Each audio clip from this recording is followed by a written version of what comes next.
Screen पर देखिए, किताब निकालिए, किताब में सफा नंबर 8 में देखिए। किसी गांव में एक बुढ़िया रहती थी, बड़ी खसूट और जिद्दी। इसके पास एक मुर्गा था जो रोजाना सुबह बांग देता, कुकड़ू को। थोड़ी देर बाद जब सूरज तुलू होता और सुबह हो जाती, बुढ़िया सोचती कि सूरज तो मेरे मुर्गे की बांग देने से निकलता है। अगर मैं इस गांव से बाहर चली जाऊं तो सूरज कैसे निकलेगा? इसने गांव वालों से कहा, मैं अपने मुर्गे को लेकर जा रही हूँ। जब ये बांग नहीं देगा तो सूरज नहीं निकलेगा। तब तुम लोग मेरी कदर करोगे। बुढ़िया मुर्गे को लेकर पास की पहाड़ी में चली गई।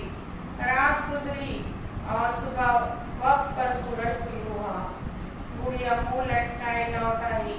गांव वाले इसके साथी पर हंसने लगे। सोचकर बताइए, मुर्गे की बांग देने और सूरज के तुलू होने में क्या ताल्लुक है? आप बता सकते? सूरज की रोशनी इंसानों, हैवानों और नबातात के लिए जरूरी है। सैल की नजर में बताया गया है कि सूरज से हमें क्या क्या फायदे होते हैं। अब हम मोहम्मद हुसैन आजाद की जान पहचान करेंगे।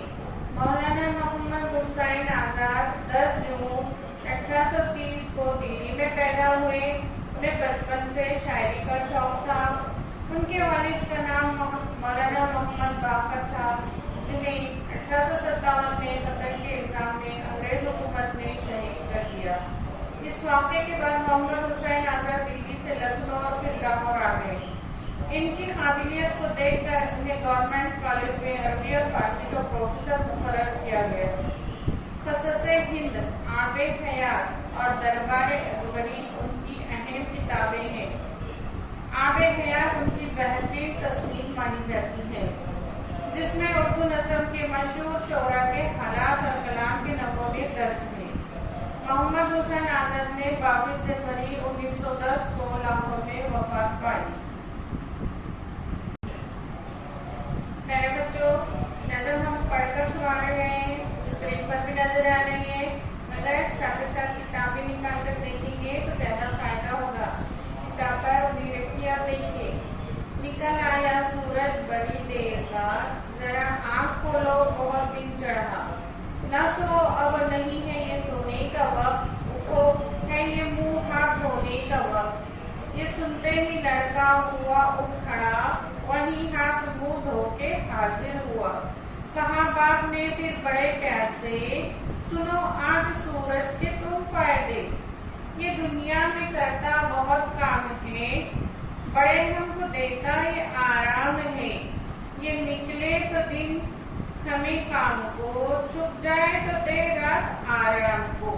ये करता है चारों तरफ रोशनी, नजर जिससे आती है चीजें सभी। इसी रोशनी का तो है, ये करता है चारों तरफ रोशनी, नजर जिससे आती है चीजें सभी। इसी रोशनी का तो है नाम धूप, यही धूप रखती है दुनिया में रूप।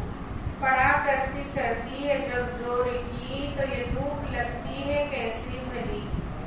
गरीबों को सर्दी में भाती है ये, तैरने से ना इनको बचाती है ये। टेरने से इनको बचाती है ये, पकाए अनाजों को ये खेतियाँ, जिन्हें रोज खाता है सारा जहां। ना हो ये तो फिर है कहाँ जिंदगी, है इसकी बदौलत तो जीते सभी। मेरे बच्चों, सफा नंबर 9 पर देखिए। नज़म बहुत ही अच्छी है और आसान ज़बान में हमको सब समझ में आ रही है। खुदा की इनायत है हम पर बड़ी, कि सूरज से नियामत हमें उसने दी। करे खूबियाँ इसकी क्या क्या हम बयां, खुदा की ये कुदरत का है एक निशान। है ना बच्चों, ये अल्लाह की सबसे बड़ी नियामतों में से एक नियामत है कि अल्लाह ने हमको सूरज जैसी नियामत अता फरमाई।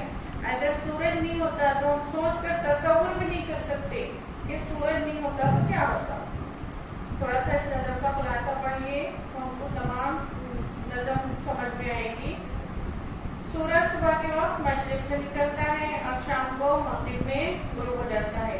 صبح سے شام تک کے وقت کو دن کہتے ہیں اور شام سے صبح تک کے وقت رات کہلاتا ہے. یہ ہم تمام بچوں کو معلوم ہے. دن کے وقت چاروں طرف روشنی پھیل جاتی ہے.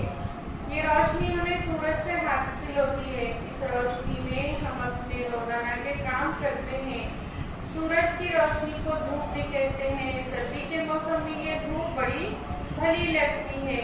اناج کے پکنے کے لیے دھوپ بہت ضروری ہے اور یہی اناج سارے انسانوں کی غذا ہے. پیارے بچوں، نظم تو بہت ہی آسان ہے. کوئی بھی اگر آپ کے سامنے شعر رکھا جائے تو آپ آسانی سے اس کے معنی اور مطلب کو بتا سکتے ہیں. تو بار بار اس کو پڑھیے اور سمجھنے کی کوشش کیجیے. الفاظ معنی ہیں وہ بھی ذرا دیکھیے. دن چڑھنا، دن نکلے ہوئے دیر ہو جانا. وہیں فوراً، آنا، پسند آنا، بدولت، کی وجہ سے، عنایت، مہربانی. جمال ششم کے پیارے بچوں، شاعر جو محمد حسین آزاد ہیں، انہوں بڑے اچھے انداز میں ان کو آسان اور سہل زبان میں نظم لکھے اور ہم نے پڑھے اور سمجھنے کی کوشش کرے. بار بار ہم اس کو پڑھیں گے، یاد کریں گے اور آگے کے سوالات کو بھی حل کرنے کی کوشش کریں گے. سوریہ اسکول کے اس چینل کو لائک کریں گے، شیئر کریں گے اور سبسکرائب کریں گے. آگے کے ویڈیو میں ہم اس سبق کے سوالات کو دیکھیں گے. اللہ حافظ.